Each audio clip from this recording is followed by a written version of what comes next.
Hello, children, and welcome to the session today. Children, up till now, we have learned a lot about food. We have learned how food is formed on earth itself by the process of photosynthesis. We have learned how plants are used as food both by animals and human beings. We've also learned the skills in handling food and the different methods of cooking. Today we are going to learn chapter 3, components of food. So children, we need food for energy, for growing up, for repair, etc. This process of taking in food and the food helping us out is known as nutrition. So, if you read the definition from your book, it goes like this: the study of compositions of food materials and the quantities of food materials required by our body for growth, maintenance, and survival is known as nutrition. And a nutrient is an organic or inorganic substance that is required for the growth and maintenance of the body. So, the process of taking in food is known as nutrition. When you take in food and utilize it for different body functions, and what exactly is there in the food that makes you strong? It is the nutrient. Now, what are the different nutrients that are required by your body? Carbohydrates, fats, proteins, minerals, vitamins, and water. Children, carbohydrates are the main source of energy in the body. They are not only the most important and richest source of energy, they are also the cheapest source of energy in our body. Now, carbohydrates can be of three types. They can be sugar, they can be starch, and they can be cellulose. Sugar is the simplest form of carbohydrate. The main sources of sugar are glucose, sugarcane, honey, jaggery, and fruits. This sugar is majorly added to your food items to sweeten them. Starch is a complex food item that is stored within the plant. We have learned that the plants produce glucose in the process of photosynthesis. But when the plants are storing this glucose, they store it in the form of starch. So, whatever you are eating, whether it is rice, wheat, maize, potato, all these are rich sources of starch that give energy to your body. The third kind of carbohydrate is known as cellulose. Now, cellulose is the most complex form of carbohydrates. It cannot be digested in the body. It is a part of the cell wall. It acts as roughage. What is the function of roughage? The roughage keeps our intestinal tract clear of waste food. It helps us avoid constipation. Now, children, we have learned about the different forms of carbohydrates. Now, how do we decide whether a particular food item has got starch in it or not? Let us understand this through a short activity. Test for starch. Take a small amount of cooked or raw food. If the food item is solid, grind it into a powder or paste. Add 2 to 3 drops of dilute iodine solution to the food item. If the food item contains starch, it will turn into bluish black color. So children, this is how you decide the presence of starch in a food item. You can also test the food item for presence of sugar. This is a very simple activity which is done using Benedict's solution. You can easily get the solution from your school laboratory and you can do this experiment in presence of your teachers. Let us now understand the next important nutrient in our diet: fats. Carbohydrates are of three different kinds: sugar, starches, and cellulose. Now, fats are made up of fatty acids and glycerol. The fats that we consume are either obtained from animal sources like milk, ghee, butter, cheese, meat, fish, eggs, etc., or they are obtained from plant sources like vegetables, nuts, oils such as coconut oil, groundnut oil, etc. Children, fats definitely give two times the energy that carbohydrates give us. That is the reason fats should be taken in a smaller amount. If you take excessive fat, the fat will not be utilized by your body. Where will that fat go? That fat will be stored inside your body, leading to a condition known as obesity. Obesity is not just one problem. It is a combination of many problems like high blood pressure, etc., which is not good for the body. So, children, just like the presence of starch and sugar, the presence of fat can also be confirmed in food items. Very, very simple experiment where you take a small quantity of food and crush it. Next, you put that food item on a white paper and rub it. If the paper turns translucent or oily, it means that the food item contains fat in it. After fats, let's learn about proteins.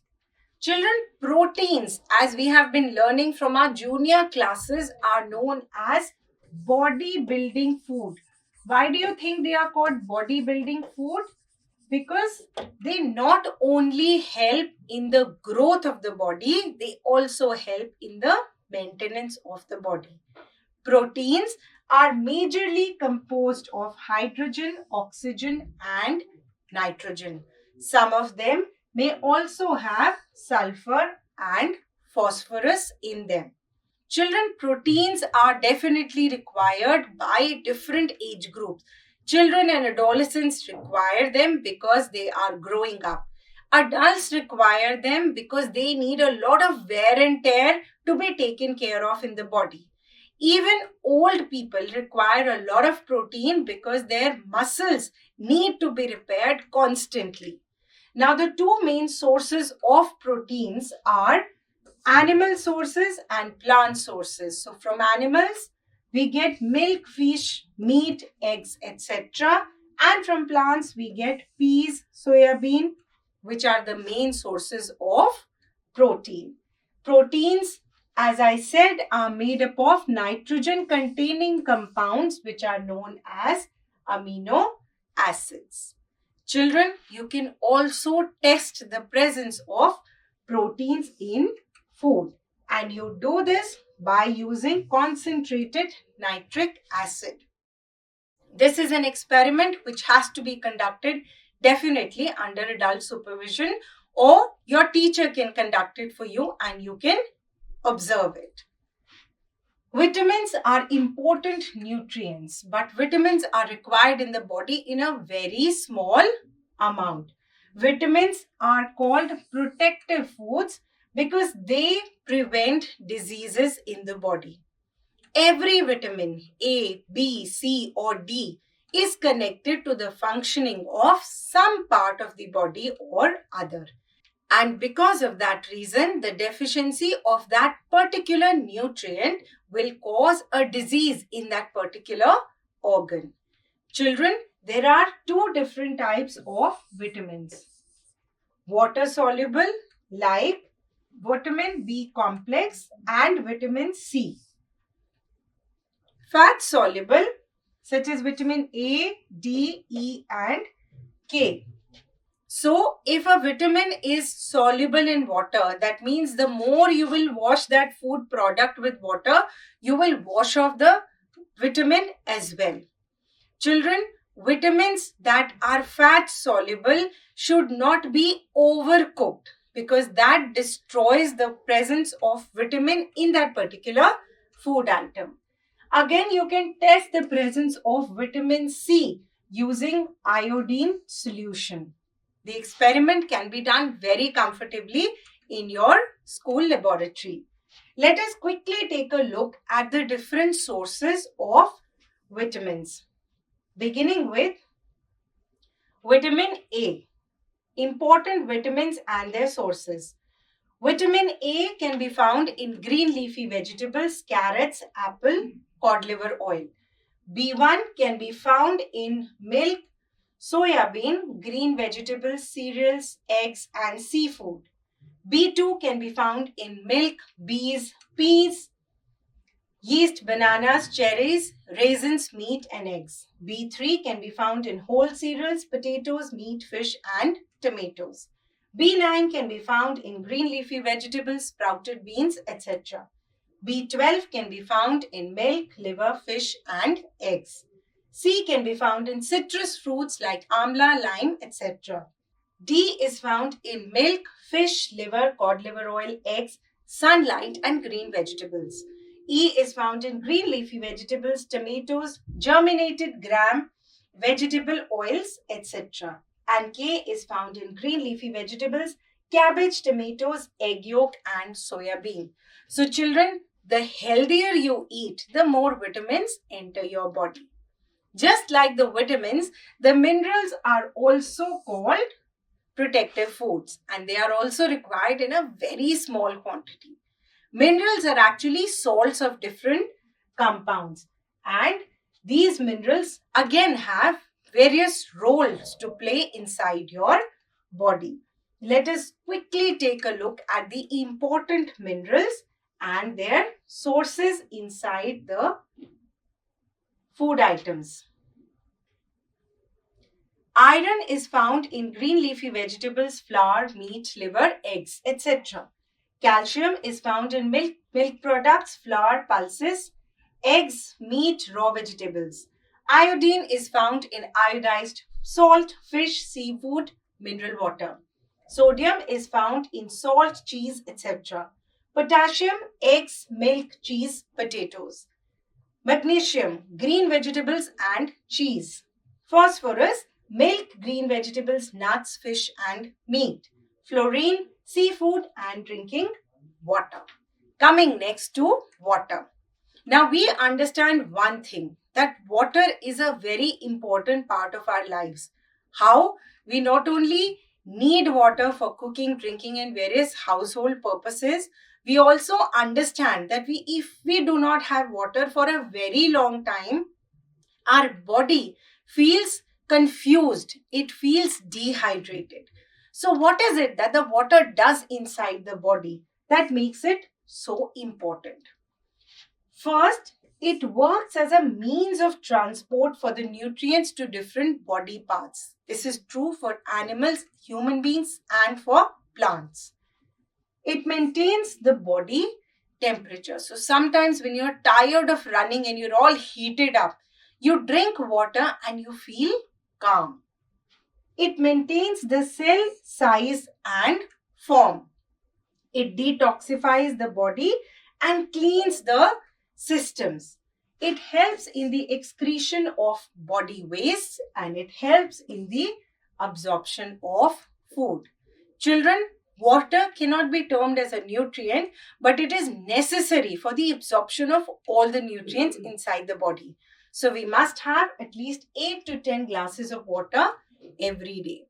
So we have talked till now about the different components of food. We have talked about carbohydrates, fats, proteins, minerals, and vitamins.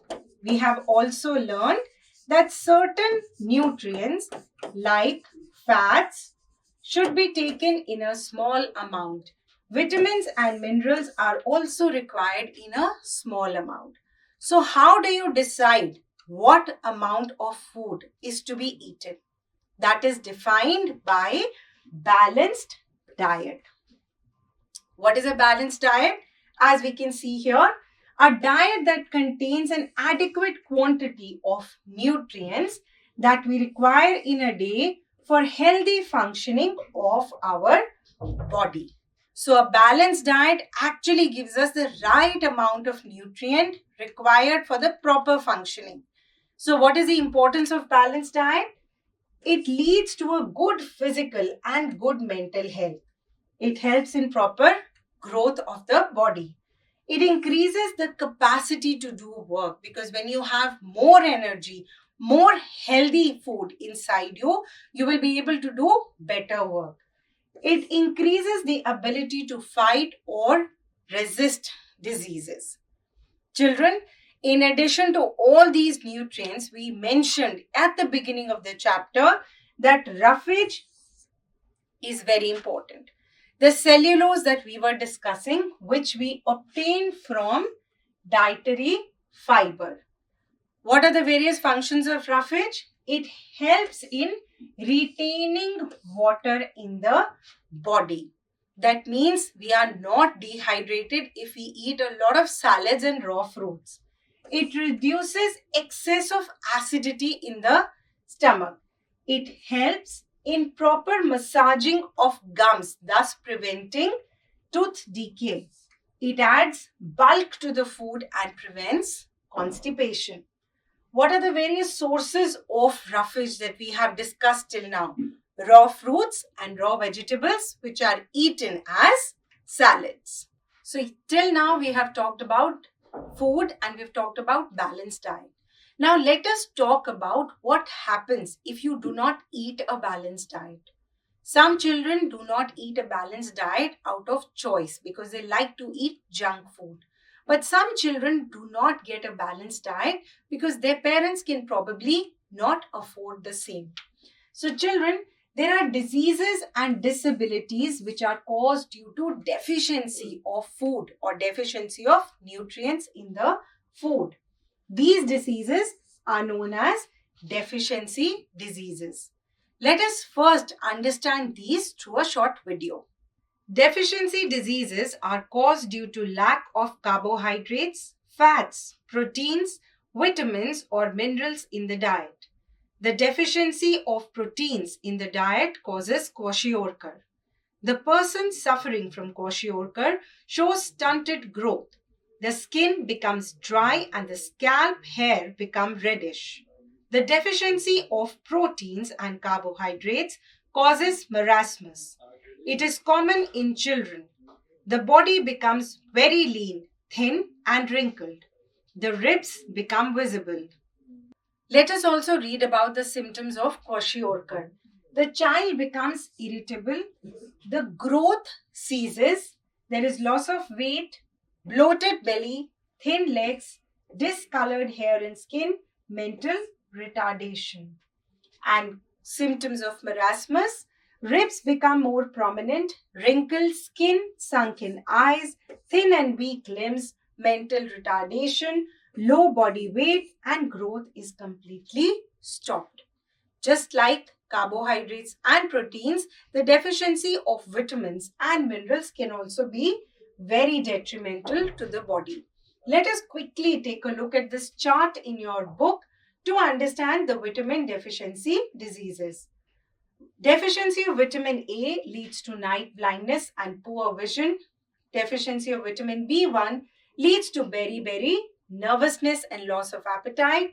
Vitamin B2 leads to skin diseases. Deficiency of vitamin B12 leads to anemia. Deficiency of vitamin B12 also leads to night blindness or poor night vision. Deficiency of vitamin C leads to scurvy, which is bleeding of gums and swelling of joints. Deficiency of vitamin D leads to rickets, weak bones and decaying teeth. Deficiency of vitamin K leads to hemorrhage. Hemorrhage is a condition where the blood loses its capacity to clot. The deficiency of minerals may also become very problematic for the body. So let us quickly understand the minerals, their deficiencies and prevention. The deficiency of mineral calcium can lead to brittle bones, excessive bleeding and stunted growth. So the patient should actually take calcium-rich food. The deficiency of phosphorus can lead to bad bones and teeth, body weakness. The patients should take cereals, pulses, nuts, and other things rich in the mineral. Deficiency of sodium leads to dehydration and extreme body weakness. Patients should take adequate amount of salt and seafood as in case of diarrhea. Potassium leads to muscle weakness. The patient should take eggs, milk, cheese, and potatoes. Deficiency of iron leads to anemia, where the patient should take green leafy vegetables, flour, apple, brinjal, meat, liver, and eggs. Deficiency of iodine leads to goiter. Patients should take iodized salt, fish, and seafood. Deficiency of fluorine leads to tooth decay, and the patients should take seafood as well as drink adequate amount of water. Magnesium causes weak muscles and nerves when in deficient amounts, and patients should take in green leafy vegetables, cereals, chicken, and fish. Deficiency of zinc leads to weak immune system, anemia, loss of appetite. Patients should take in peas, beans, peanuts, and chicken. So, children, we have learned in this chapter about the various components of food and how they are so important for the body. We've also learned how to maintain a balanced diet and what deficiency leads to which disease. Time for you to jump at the question and answers at the back and attempt them. Thank you.